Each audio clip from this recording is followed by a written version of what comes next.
नमस्कार, मैं सुनील कुमार। आप देख रहे हैं नेशन न्यूज़ और अब बात कर रहे हैं इज़राइल, फ़िलिस्तीन, लेबनान, ईरान, मिडिल ईस्ट और इसके बहाने सारी दुनिया की खबरें लेकर।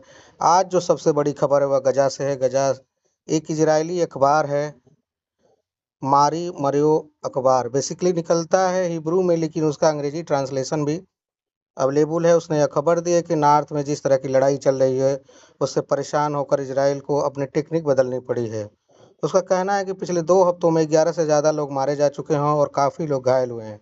अगर जो शनिवार अभी बीता है, उस शनिवार को अगर हम डार्क शनिवार या ब्लैक सैटरडे कहें, तो इजरायली के लिए तो बुरा नहीं होगा। 4 सैनिक उसके मारे गए और 6 सैनिक घायल हुए। और ये केवल वो संख्या है जो इजराइल खुद बता रहा है। असल में कितनी संख्या है, कोई नहीं जानता। उसके बाद अगर आज की बात करें, तो आज खबर आ रही है कि 8 सैनिक बुरी तरह से घायल हुए हैं। अब कितने मारे गए हैं, कितने घायल हैं, ये कन्फर्म होते-होते वक़्त लगेगा, लेकिन 8 सैनिकों के घायल होने की खबर आ चुकी है। खबर यह है कि वहाँ पर कैमरा का इस्तेमाल किया गया है। कैमरा जगह-जगह पर लगाया गया है और उससे आईडीएफ कहाँ से आ रही है, कहाँ से जा रही है, समझ में आ रहा है। मकानों के अंदर बूबी ट्रैप लगाया गया है, यानी यह समझिए कि मकानों के अंदर अल-कासम के लोग छुपे हुए हैं। उसमें अंदर घुसे और फिर उनको उड़ा दिया जाए। और इस तरह वहाँ पर काफ़ी नुकसान हो रहा है इज़राइल का, जिसके चलते अपनी पूरी टैक्टिस बदलनी पड़ी है उनको। और हकीकत यह है कि यह सारी वजह है जिसके चलते वो सीज़ फायर के लिए, युद्ध विराम के लिए एक बार फिर से राज़ी नज़र आ रहा है। जंगबीर ही बीच में गायब हो गया था। मैंने आपको बताया था कि केवल होस्टेज डील का कर रहे हैं, सीज़ फायर कहा ही नहीं जा रहा है। यानी कोशिश यह की जा रही है कि अगवा किए हुए लोग वापस तो मिल जाएँ, लेकिन बदले में हमें बहुत कुछ ना करना पड़े। जंग जैसी चल रही है वैसी ही चलती रहे। हारी जो एक इज़राइली अखबार है, आप जानते हैं, उसने खबर दी है कि सिन बेट और मोसाद के जो चीफ हैं, मोसाद मतलब इज़राइल के स्पाइसी एजेंट और सिन बेट मतलब उनकी सिक्योरिटी एजेंसी। इन दोनों के जो चीफ है उनको भेजा गया है दोहा में, जहाँ बातचीत चल रही है कतर में।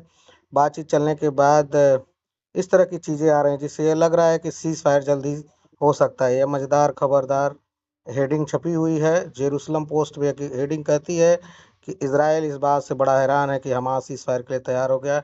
अब यह मज़ेदार बात है कि इसका मतलब क्या होता है कि इज़राइल यह चाहता ही नहीं है कि सीज़ फायर हो। उसने ऐसी-ऐसी शर्तें रखी हैं कि सीज़ फायर कैसे भी ना हो पाए, लेकिन जो नेविगेशन हुआ है, नेविगेशन बहुत टफ हुआ है और उस नेविगेशन में, नेगोशिएशन में अगर असल में हमास की जीत नज़र आती है और यह सीज़ फायर ऐसा लगता है हो जाएगा जो इसकी शर्तें रखी गई हैं। वो मैं तो आपको बताता हूँ, इज़राइल लगातार मांग कर रहा था कि जो लोग ज़िंदा कैप्टिवाइज़ हैं, आपके पास जो ज़िंदा लोग हैं, अगवा किए हुए लोग अभी तक ज़िंदा हैं, उनकी एक लिस्ट दे दो। इसके पीछे इज़राइल की कोशिश यह थी कि अधिक से अधिक अगवा किए हुए लोगों को वो खुद मार दे और हमास कोई लिस्ट ना दे पाए। हमास भी लगातार यह कह रहा था कि अभी लिस्ट दे पाना मुमकिन नहीं है। जब फाइनल स्टेज होगा या कुछ दिन के लिए सीज़ फायर चल रहा जाएगा, तब हम आराम से ढूँढ के आपको बता पाएँगे कितने लोग ज़िंदा हैं और कितने लोग मारे जा चुके हैं। कई सारे वीडियो इस तरह के भी बनाए जा रहे हैं। बताया जाता है कि जिसमें लेडी कह रही थी कि एक ही तरीका है हमारे ज़िंदा रहने का कि हमास के साथ आप सीज़ फायर कर लो। यानी हमास ने बहुत मैसेज बहुत क्लियर कर दिया है कि सीज़ फायर होता है। अब तो अगवा किए हुए लोगों का हम छोड़ेंगे और अगर नहीं होता है तो फिर यह भी मारे जाएँगे। यही सब चल रहा है। ये सब होना नहीं चाहिए। अगर इस तरह से हो रहा है किसी देश में तो ये बहुत अच्छी बात नहीं है। और तमाम चीज़ें और भी हो रही हैं। वीडियो जानबूझकर जारी किए। इनमें से एक वीडियो मैंने बताया था कि जिसमें वो लेडी कह रही थी एक तरीका है हमारे पास कि सीज़ फायर कर लिया जाए जिससे ये सब कुछ आसान हो सके। इज़राइल 1200 फ़िलिस्तीनियों इज़राइल ने लाइफ सेंटेंस दिया हुआ है, यानी उम्र कैद की हुई है। तो उम्र कैद पाए हुए 200 लोगों को इज़राइल रिहा करेगा और इसके अलावा 1000 लोगों को और रिहा करेगा। असल में जो सारा कंटेंशन है, जो सारा बवाल है, वो इस बात पर है कि इसके बाद इज़राइल वहाँ पर जंग बंद कर दे, सीज़ फायर हो जाए। सेकंड राउंड खत्म होने के बाद जब जंग बंद हो जाएगी, अब अमेरिका गारंटी दे रहा है कि हम ये जंग बंद करवा देंगे। अगर जो 2 राउंड्स है, वो ठीक-ठाक निकल जाएँगे। यहाँ पे मैं आपको याद दिलाना चाहता हूँ कि लेबनान की सीज़ फायर हुआ और अमेरिका की कोशिश थी कि उसमें सीज़ फायर हुआ और इस सीज़ फायर में तब पाया गया था कि अगले 60 दिनों में इज़राइल वापस लौट जाएगा, अपनी आर्मीज़ को वापस लौटा देगा। अमेरिका अभी भी यह गारंटी दे रहा है कि 60 दिन के अंदर इज़राइल वापस लौट जाएगा, लेकिन कल की बात है कि इज़राइल ने रिहायशी ठिकानों पर फिर हमला कर दिया। जिन इलाकों में वह जंग के दौरान घुस नहीं पाया था, जहां उसके लोग रोज़ मारे जा रहे थे, वहां से जब हिजबुल्लाह को हटा दिया गया सीज़ फायर के बाद, तो अब कंडीशन यह है कि जहां चाह रहा है वहां हमला करता जा रहा है। हालात ऐसे हैं कि नादर्न इज़राइल में जो नेटुला प्लेस है, नेटुला के जो चेयरपर्सन है, वहाँ की काउंसलिंग के जो चेयरपर्सन है, उनका यह कहना है कि मतलब जो है इजराइल है नेतन्याहू की पार्टी के हैं, और उनका कहना है कि अगला 7 अक्टूबर नॉर्थ में होगा। पिछले 7 अक्टूबर में हुआ था, साउथ में गजा ने किया था, और अगला 7 होगा। नार्ज में हिजबुल्लाह करेगा। वजह क्या है? वजह बहुत साफ है, आप सीज फायर की शर्तों का लगातार उल्लंघन कर रहे हैं। 60 दिनों में आप आर्मी को वापस नहीं बुलाना चाहते हैं, जबकि अमेरिका भी कह रहा था कि 60 दिन में आपको आर्मी को वापस बुला लेना चाहिए। तो अब सीज फायर खत्म होगा, तो जाहिर है कि हिजबुल्लाह और अपने तरीके से अटैक करेगा। नए प्रेसिडेंट बने लेबनान के, तो सबने यही सोचा हो कि अब वो लेबनान में नया जो प्रेसिडेंट बना है वो अमेरिका की पसंद का है, फ्रांस की पसंद का है, सऊदी की पसंद का है, तो हिजबुल्लाह खत्म हो जाएगा। मैंने उस दिन भी आपको यह बताया था कि हिजबुल्लाह और अमल के समर्थन के बिना वह नहीं बन सकते थे राष्ट्रपति। और अब ऐसी खबरें आ रहे हैं कि जो बातचीत हुआ है, समझौता हुआ, उसमें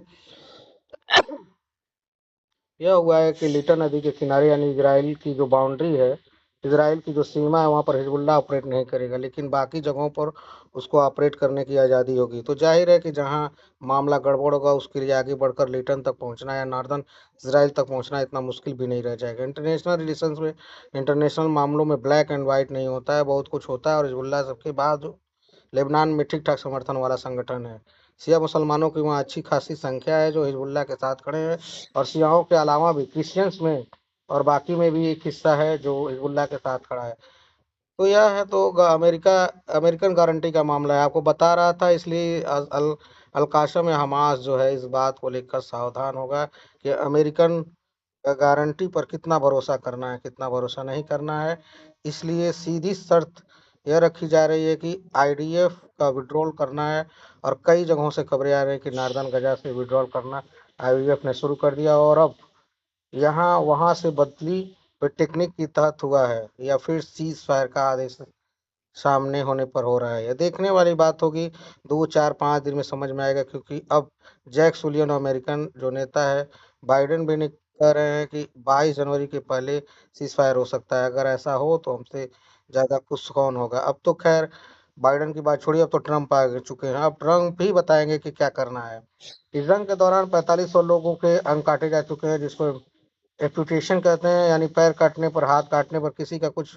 45,000 लोग तो जिंदा तो हैं, लेकिन हमेशा के लिए अपाहिज हो गए हैं। मरने वालों की संख्या और बाकी सब तो आप छोड़ दीजिए, लेकिन बड़ा खतरा जो है वेस्ट बैंक का है। लाइफ टाइम मैंने आपको बताया कि गाजा में जब लड़ाई बंद होने की बात हो रही थी, तो वेस्ट बैंक में लगातार हमला बढ़ा दिया।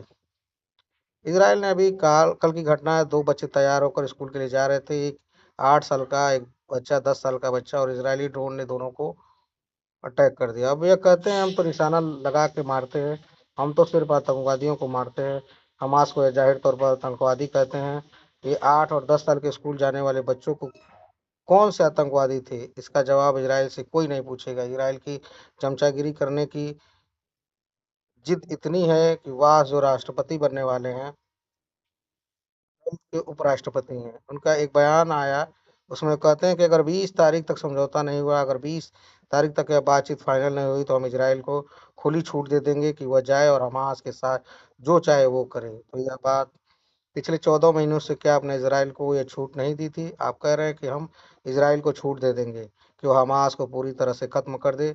तो पिछले 14 महीनों से हमास को पूरी तरह से खत्म करने की छूट तो आपने दी थी। 14 महीनों में इजराइल अगर हमास के बहाने वहाँ के लोगों को नहीं मार रहा है, और तो क्या कर रहा है? 14 महीनों के अगर इजराइल वहाँ के मकान नहीं गिरा रहा है, वहाँ के मस्जिद नहीं तोड़ रहा है, वहाँ के स्कूल नहीं तोड़ रहा है, कॉलेज नहीं तोड़ा, बेगुनाहों को नहीं मार रहा है, वहाँ के अस्पतालों को तबाह नहीं कर रहा है, और क्या कर रहा है? कौन सा नया काम कर देंगे आप अगर उसको खुली छूट दे देंगे? और खुली छूट छोड़िए, आप तो उसका पैसा, रुपया, हथियार सब दे रहे हैं। हालत यह है कि आपके यहाँ जो आग लगी है, उसमें 24 लोग मारे जा चुके हैं, जाने कितने घर जल चुके हैं। आपके पास वह सब आग बुझाने के लिए न पानी न पैसा है। यह आपकी हालात है। अपनी क्योंकि आप मिलियंस में, ट्रिलियंस में और बिलियंस में इजराइल को पैसे भेज रहे हैं, यूक्रेन को पैसे भेज रहे हैं, अपनी आवाम को बचाने के लिए आपके पास पैसे नहीं है और आप लेक्चर दे रहे हैं हमास पे पैसों पर। एक बात और याद आई, आज के इजराइल के अखबार आप देखेंगे तो उसमें खबर यह आपको मिलेगी कि बहुत सारा पैसा जो रखा हुआ था, फिलिस्तीनी पैसा था जो इजराइल ने दबा के रखा हुआ था, वो वापस कर दिया। हकीकत क्या है? हकीकत यह है कि यह पैसा नहीं एडजस्ट किया गया है, जो बिजली के बिल का और बाकी सब का मामला था उसमें एडजस्ट कर लिया गया है। तो आप सब लोग ने क्या सुना कि इजराइल, फिलिस्तीन, ईरान और तमाम मिडिल ईस्ट के जो कंट्री हैं आपस में लड़ रहे हैं, भिड़ रहे हैं। ये सब शांति व्यवस्था कायम होना चाहिए। और मेरा तक जहाँ तक अनुमान है कि जल्द से जल्द हर देश के जो कंट्रीज़ के जो नेता लोग हैं, बड़े लोग हैं, लीडर लोग हैं, इस पर आपसी सहमति बनाएं और इस भयंकर युद्ध को रोका जाए, युद्ध विराम लगाया जाए। लाइक करते रहिए, शेयर करते रहिए, सब्सक्राइब करते रहिए। मिलते हैं नए अपडेट के साथ, तब तक के लिए नमस्कार, धन्यवाद।